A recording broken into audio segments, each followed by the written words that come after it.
ಸಾಕು ಹೆಸರೇನು ಹೆಸರೇನು ಅದೇ ಹೆಸರೇನು ಬಮ್ ರಾಕ್ಷಸಿ ಅಕ್ಕ ಬಜ್ಜಿ ಹಂಗ ಅನ್ಬಾರ್ದ. ಇಬ್ರು ಜಗಳ ಆಡ್ತಾರಲ್ಲ ಕುಂಭಕರ್ಣ ಅಂತ ಲೇಟಾಗಿ ಎದ್ದಾಡ್ತಾನೆ ಕುಂಭಕರ್ಣ. ಅದಕ್ಕೆ ಆಕಿಗೆ ಬ್ರಹ್ಮ ರಾಕ್ಷಸ ಅಂತಾರೆ. ಕತೆ ಕೇಳ್ತಾರಲ್ಲ ಅದಕ್ಕೆ. ಇದ್ದ ಲೇಟಾಗಿ ಎದ್ದಾಡ್ತಾನೆ. ಬೆಳಗ್ಗೆ 9:30 10 ಗಂಟೆ ಬೆಳಗ್ಗೆ ಎದ್ದಾಡೋದು. ಆಕೆ ಹೋಗಿದ್ದೆ. ನಮಸ್ಕಾರ ಸ್ನೇಹಿತರೆ, ವೆಲ್ಕಮ್ ಟು ಹಳ್ಳಿ ಹುಡುಗಿ ಲಾಗ್ಸ್ಗೆ. ಹೇಳ್ರಿ ಹೇಗಿದ್ದೀರಾ? ನಾನು ಕೂಡ ಸೂಪರ್ ಆಗಿದ್ದೀನಿ. ಇವತ್ತು ನೋಡ್ತಾ ಇರ್ಬೋದು, ನಾವು ಕೊಟ್ಟೂರಿಗೆ ಹೋಗುವಾಗ ಈ ಒಂದು ವಿಡಿಯೋನ ಮಿಸ್ ಆಗಿತ್ತು. ಇವತ್ತು ಅಪ್ಲೋಡ್ ಮಾಡ್ತಾಯಿದ್ದೀನಿ. ಇವತ್ತು ಎಡಿಟ್ ಮಾಡಿ ಅಪ್ಲೋಡ್ ಮಾಡ್ತಾಯಿದ್ದೀನಿ. ಯಾರೂ ಮಿಸ್ ಮಾಡದೆ ಪೂರ್ತಿಯಾಗಿ ವಿಡಿಯೋ ನೋಡಿ. ಇಲ್ಲಿ ನೋಡ್ತಾ ಇರ್ಬೋದು, ನಾವು ವೆಹಿಕಲ್ಸ್ ತಗೊಂಡು ಹೋಗಬೇಕಾದ್ರೆ ಪಾದಯಾತ್ರೆಗಳು ಯಾವ ರೀತಿ ಬರ್ತಾಯಿದ್ದಾರೆ ಅಂತ. ಅಂದರೆ ಈವ್ನಿಂಗ್ ಟೈಮಲ್ಲಿ ಬಿಟ್ಟರೆ ಮಿಡ್ನೈಟಲ್ಲಿ ರೀಚ್ ಆಗ್ತಾರೆ ಆ ದೇವಸ್ಥಾನನ. ಹಾಗಾಗಿ ಅಂದರೆ ನಮಗೆ ಸ್ವಲ್ಪ ಹತ್ತಿರ ಆಗುತ್ತೆ. ನಮಗೆ ಹತ್ತಿರ ಆಗುತ್ತೆ ಅಂದರೆ 50 ಕಿಲೋಮೀಟ್ರ್ ಆಗುತ್ತೆ. ನಮ್ಮ ಊರಿಂದ ಆ ದೇವಸ್ಥಾನಕ್ಕೆ 50 ಕಿಲೋಮೀಟ್ರ್ ಆಗುತ್ತೆ. ಇಲ್ಲಿ ನೋಡ್ತಿರ್ಬೋದು, ಇನ್ನೂ ಕಮ್ಮಿನೇ ಸ್ನೇಹಿತರೆ. ನೈಟ್ ಆದಂಗೆಲ್ಲ ಎಷ್ಟು ಜನ ಬರ್ತಾರಂತಂದರೆ ತುಂಬ ಜನ. ರೋಡ್ ಇಡಿಸೋದೇ ಆಗೋದಿಲ್ಲ, ಅಷ್ಟು ಜನ ಬರ್ತಾರೆ. ಅಷ್ಟೇ ಒಂದು ಪಾದಯಾತ್ರೆ ನಡ್ಕೊಂಡು ಅಷ್ಟು ದೂರದಿಂದ ಬರ್ತಾರೆ. ಅಂದರೆ ಹೇಳ್ಬಾರ್ದು, ಅದು ಫುಲ್ಲು ದೂರದಿಂದ 200 ಕಿಲೋಮೀಟ್ರ್ ಗಟ್ಟಲೆ ಪಾದಯಾತ್ರೆ ಬರ್ತಾ ಇರ್ತಾರೆ. ಒಂದು 6 ರಿಂದ 7 ದಿನ, ಒಂದು ವಾರಗಟ್ಟಲೆನೂ ನಡ್ಕೊಂಡು ಬರ್ತಾಯಿದ್ದಾರೆ. ಇಲ್ಲಿ ನೋಡ್ತಾ ಇರ್ಬೋದು, ಪ್ರಸಾದ ಕೂಡ ನಡೀತಾ ಇದೆ. ಎಲ್ಲ ಇನ್ನೂ ಬಿಡ್ತಾನೆ ಇಲ್ಲ, ಪ್ರಸಾದ ತೊಗೊಂಡು ಹೋಗಲೇಬೇಕು ನೀವು ಅಂತಂದ್ಬಿಟ್ಟು. ಪ್ರತಿ ವರ್ಷ ಕೂಡ ನಾವು ಇಲ್ಲಿ ಪ್ರಸಾದ ತೊಗೊಂಡೆ ನಾವು ಹೋಗೋದು. ಅಲ್ಲಿ ಪ್ರಸಾದ ತೊಗೊಂಡು ಬಂದು ದಾರಿ ಮಧ್ಯೆ ನೋಡ್ತಾ ಇರ್ಬೋದು ಎಷ್ಟು ಜನ ಆಲ್ರೆಡಿ ಜಾಸ್ತಿ ಆಗ್ತಾ ಬಂತು. ನಾನು ವಿಡಿಯೋ ಮಾಡೋದು ನೋಡಿಬಿಟ್ಟು ಅವರೇ ಟಾಟಾ ಮಾಡ್ತಾಯಿದ್ದಾರೆ. ನೋಡ್ತಾ ಇರ್ಬೋದು, ವೆಹಿಕಲ್ಸ್ ಆಗಿರ್ಬೋದು, ಪಾದಯಾತ್ರಿಗಳಾಗಿರ್ಬೋದು, ಪ್ರತಿಯೊಬ್ಬರು ಕೂಡ ಎಷ್ಟು ಜನ ಬರ್ತಾಯಿದ್ದಾರೆ ಅಂದರೆ ಲಕ್ಷಾಂತರಗಳು ಜನ ಅಲ್ಲಿ ಒಂದು ರಥೋತ್ಸವಕ್ಕೆ ಕಲಿತಾರೆ ಸ್ನೇಹಿತರೆ. ನಾಳೆ ಇರೋದು ರಥೋತ್ಸವ. ಹಾಗಾಗಿ ಇವತ್ತೇ ಪಾದಯಾತ್ರೆ ನಡ್ಕೊಂಡ್ಬರ್ತಾಯಿದ್ದಾರೆ. ಇವತ್ತೇ ನಾವು ಕೂಡ ಹೋಗ್ತಾ ಇರೋದು. ಓಕೆ, ಪ್ರತಿ ವರ್ಷ ಕೂಡ ಒಬ್ಬೊಬ್ಬರೇ ಹೋಗ್ತಾಯಿದ್ರು. ಬಟ್ ಇವಾಗ 7 ವರ್ಷ ಆಯಿತು. ನಾವು ಸತತವಾಗಿ 7 ವರ್ಷ ಕಂಟಿನ್ಯೂಸ್ ಆಗಿ ನಾವು ಈ ಒಂದು ದೇವಸ್ಥಾನಕ್ಕೆ ಪ್ರತಿ ವರ್ಷ ಕೂಡ ನಾವು ವೆಹಿಕಲ್ಸ್ ಮಾಡಿಕೊಂಡು ನಮ್ಮ ನೆಂಟರನ್ನ ಕರ್ಕೊಂಡು ನಾವು ಹೋಗೋದು. ಇಲ್ಲಿ ನೋಡ್ತಾ ಇರ್ಬೋದು, ಬರೋರು ಪಾದಯಾತ್ರೆ ಬರ್ತಾರೆ. ಪಾದಯಾತ್ರೆ ಬಂದಂಥ ಭಕ್ತಾದಿಗಳು ಅಲ್ಲೇ ಬರ್ತಾರೆ. ಅವರು ನಮ್ಮ ಜೊತೆಗೆ ಸೇರ್ಕೊತಾರೆ. ನಾಳೆ ಬಂದು ಇವತ್ತು ಅಡ್ವಾನ್ಸ್ ಆಗಿ ನಾವೊಂದಿಷ್ಟು ಕಿರಾಣಿ ಅಂದರೆ ರೇಷನ್ ಎಲ್ಲ ಅಲ್ಲಿ ಮಾಡಬೇಕಾಗಿರುವಂಥ ಒಂದು ಐಟಮ್ಸ್ ಏನಿರುತ್ತೆ ಅಲ್ವ, ಅದು ಅಷ್ಟು ತೊಗೊಂಡ್ಬಿಟ್ಟು ಹೋಗ್ತಾ ಇರೋದು. ಅಂದರೆ ನಾವು ಅಲ್ಲಿರೋದು 4 ದಿನ ಟೈಮ್ ಆಗುತ್ತೆ ಸ್ನೇಹಿತರೆ. 4 ದಿನ ಒಂದು ಅಲ್ಲಿ ಇದ್ದುಬಿಟ್ಟು ರಿಟರ್ನ್ ಆಗ್ತೀವಿ. ಇವತ್ತು ಶುಕ್ರವಾರ ಹೋಗ್ತಾ ಇರೋದು ನಾವು. ಶುಕ್ರವಾರ ಹೋಗ್ಬಿಟ್ಟು ಶನಿವಾರ ರಥೋತ್ಸವ ನಡೀತೈತೆ, ಮತ್ತು ಸೋಮವಾರ ರಿಟರ್ನ್ ಬರ್ತಾ ಇರೋದು. ಇಲ್ಲಿ ನೋಡ್ತಾ ಇರ್ಬೋದು, ಇದು ನಮ್ಮ ಊರಿನ ಜನ. ಇಲ್ಲಿ ನೋಡ್ತಾ ಇರೋದು ಬರ್ತಾ ಇದ್ದಾರೆ ನಮ್ಮ ಊರಿನ ಜನ ಇವರೆಲ್ಲ. ಹಾಗಾಗಿ ಇಲ್ಲಿ ಕಲ್ಲಂಗಡಿ ಕೊಡ್ತಾಯಿದ್ರು ಸ್ನೇಹಿತರೆ. ನೋಡ್ತಾ ಇರ್ಬೋದು, ನಮಗೆಲ್ಲರಿಗೂ ಕಲ್ಲಂಗಡಿ ಕೊಟ್ಟರು. ಎಷ್ಟು ಅಂದರೆ ನಾವು ಸಾಕು ಅನ್ನೋವಷ್ಟು ಕಲ್ಲಂಗಡಿ ಕೊಟ್ಟರು.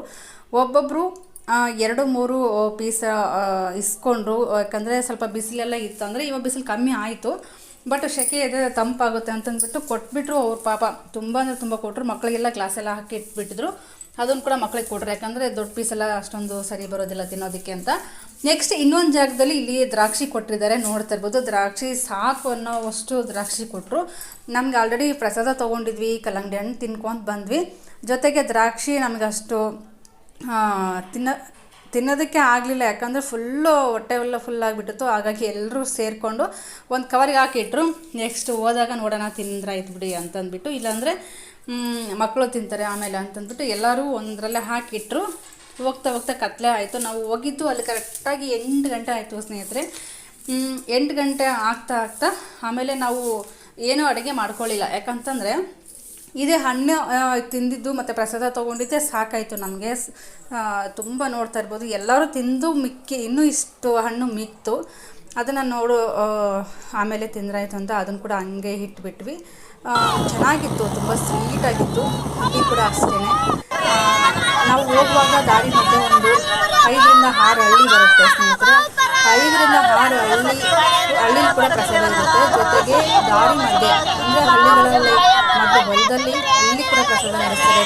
ಬಿಸ್ಕೆಟ್ ಆಗಿರ್ಬೋದು, ಕರೆಕ್ಟಾಗಿ ಇಡ್ಲಿ ಕೂಡ ಇಟ್ಟಿರ್ತಾರೆ. ಇಡ್ಲಿ, ಸಾಂಬಾರು, ಚಟ್ನಿ ಅದನ್ನು ಕೂಡ ಪಾದಯಾತ್ರೆಗಳಿಗೆ ಒಂದು ಮಾಡಿ ಕೊಡ್ತಾರೆ ಸ್ನೇಹಿತರೆ. ಇಲ್ಲಿ ಕೂಡ ದೊಡ್ಡ ಸಿಟಿನೇ ಇದು. ಇಲ್ಲಿ ಕೂಡ ಪ್ರಸಾದ ನಡೀತಾ ಇದೆ. ಅಂದರೆ ನಾವು ಹೋಗಲಿಲ್ಲ, ಆಲ್ರೆಡಿ ಫುಲ್ ಆಗಿತ್ತಲ್ವ. ಇಲ್ಲಿ ಎತ್ತಿನ ಬಂಡಿ ಕೂಡ ರೆಡಿ ಆಗ್ತಾಯಿದ್ದೇವೆ, ನೋಡ್ತಾ ಇರ್ಬೋದು, ಬರೋದಕ್ಕೆ ಅಂತಂದ್ಬಿಟ್ಟು ರೆಡಿ ಮಾಡ್ಕೊತಾ ಇದ್ದಾರೆ. ಇದು ಸ್ವಲ್ಪ ಹತ್ರ ಆಗಿರೋದ್ರಿಂದ ಸ್ವಲ್ಪ ಲೇಟಾಗಿ ಬರ್ತಾ ಇರ್ತಾರೆ ಇವರೆಲ್ಲ. ಇನ್ನೇನ ಹತ್ರ ಆಗುತ್ತೆ ಬಂತು. ಇಲ್ಲಿ ನನ್ನ ಮಗ ಇಲ್ಲಿ ನೋಡ್ತಾ ಇರ್ಬೋದು ಫುಲ್ ಎಂಜಾಯ್ಮೆಂಟು. ಇಲ್ಲಿ ನನ್ನ ಮಗ ದೇವರಿಗೆ ಹೇಳ್ತಾ ಇದ್ದಾನೆ, ಏನಪ್ಪ ಅಂತಂದರೆ ಕೊಟ್ರೇಶ ದೊರೆಯೇ ನಿನಗಾರು ಸರಿಯೇ, ಸರಿ ಸರಿ ಅಂದವರ ಹಲ್ಲು ಮುರಿಯೇ ಅಂತಂದ್ಬಿಟ್ಟು ಈ ಒಂದು ನುಡಿ ಚಿಕ್ಕ ಮಕ್ಕಳಿಂದ ಹಿಡಿದು ದೊಡ್ಡವರು ಕೂಡ ಈ ಒಂದು ನುಡಿನ ಹೇಳ್ತಾ ಹೋಗ್ತಾರೆ ಸ್ನೇಹಿತರೆ. ಇಲ್ಲಿ ನೋಡ್ತಾ ಇರ್ಬೋದು ಮಕ್ಕಳು ಕೂಡ ಹೇಳ್ತಾ ಇದ್ದಾರೆ.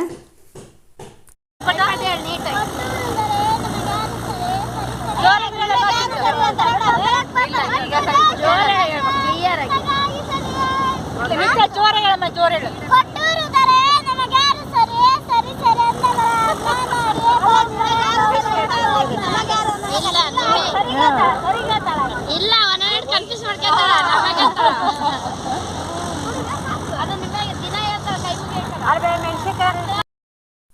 ಇಲ್ಲಿ ನೋಡ್ತಾ ಇರ್ಬೋದು ಹತ್ತತ್ರ ಬಂದ್ವಿ ನಾವು. ಇನ್ನು ಸ್ವಲ್ಪ ಇದೆ, ತುಂಬ ದೂರ ಏನೂ ಇರಲಿಲ್ಲ. ಆಲ್ರೆಡಿ ಇಲ್ಲಿ ನೋಡ್ತಾ ಇರ್ಬೋದು ಎಷ್ಟು ಜನ ಕಾಣಿಸ್ತಿದೆ ಅಂದ್ಕೊಂಡಿದ್ದೀನಿ. ಸ್ವಲ್ಪ ಲೈಟಾಗಿ ಕಾಣಿಸಿದ್ರೆ ನೆಟ್ಕೊಂಡು ಬರೋರು. ಈ ರೀತಿ ನೋಡಿ ಪ್ರತಿ ವರ್ಷ ಕೂಡ ಇದೇ ರೀತಿ ನಡೆಯುತ್ತೆ ಸ್ನೇಹಿತರೆ. ನಾವು ಜಾಗ ಒಂದು ಪ್ಲೇಸಿಗೆ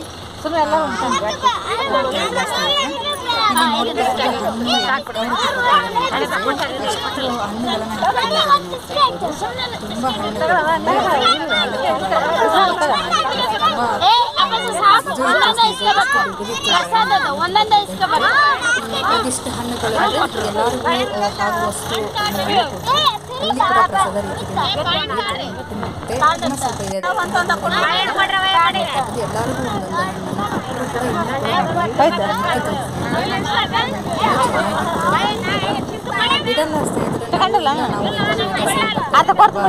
ಪಾದಯಾತ್ರೆ ಬರ್ತಾ ಇದೆಯಲ್ಲ ಅವ್ರಿಗೆ ಕೊಡಿ ಅಂದರೂ ಕೂಡ ಇಲ್ಲ ನೀವು ಕೂಡ ಬರ್ತಾ ಹೋಗ್ತಾರೆ.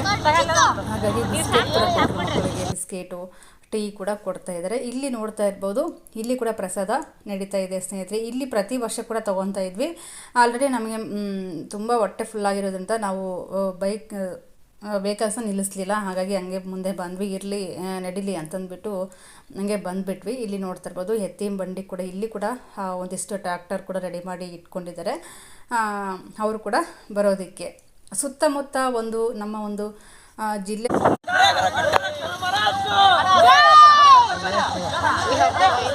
ಕೆಕ್ಕೆ ಹೊಡೆದು ಬಿಡ್ತಾರ ಮತ್ತೆ ನಿಲ್ಸಬೇಕು.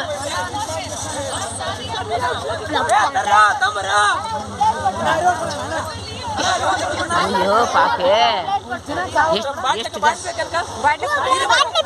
ಎಷ್ಟು ಗರ್ರಾಡ್ತ ನೋಡಿದೆ.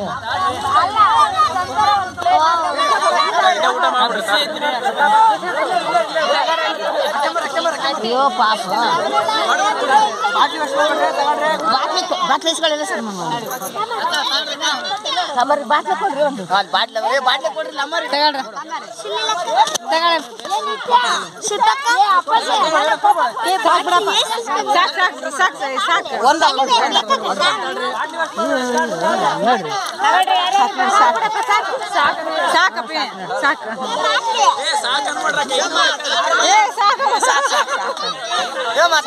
ಸಾಕ್ರಿ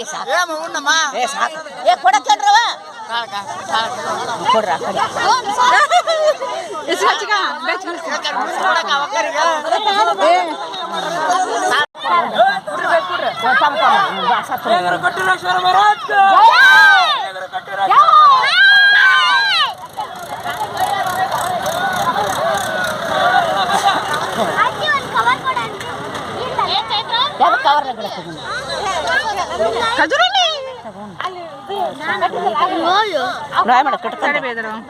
ಕಡಿಕೆ ನೋಡು ನಿನ್ನ ಇಂಬಲ್ ಹತ್ತ ತಗೋದು.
ಮರುಸಿದ್ದೇಶ್ವರ ಪಟ್ಟ ಅಮ್ಮ ನಾವು ಹೋಗಿದ್ದಲ್ಲ ನಾನು ಅಪ್ಪಾಜಿ ಸಾಗರ ಅಪ್ಪಾಜಿ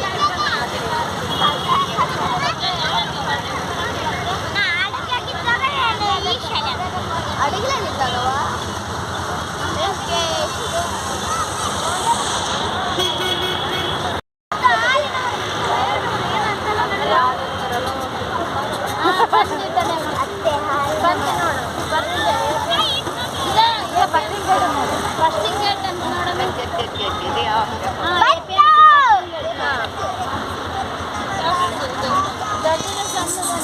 ಅದು ಫಸ್ಟ್ನೇ ಗೇಟ್ ಅದು ಗಜಾಪುರ ರೋಡ್ ಬಸ್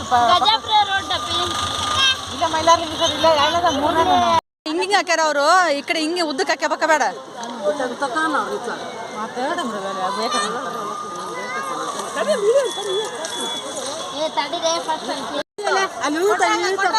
ಒಬ್ಬೊಬ್ರು ಇಳಿ ಅಂತಳ್ರಿ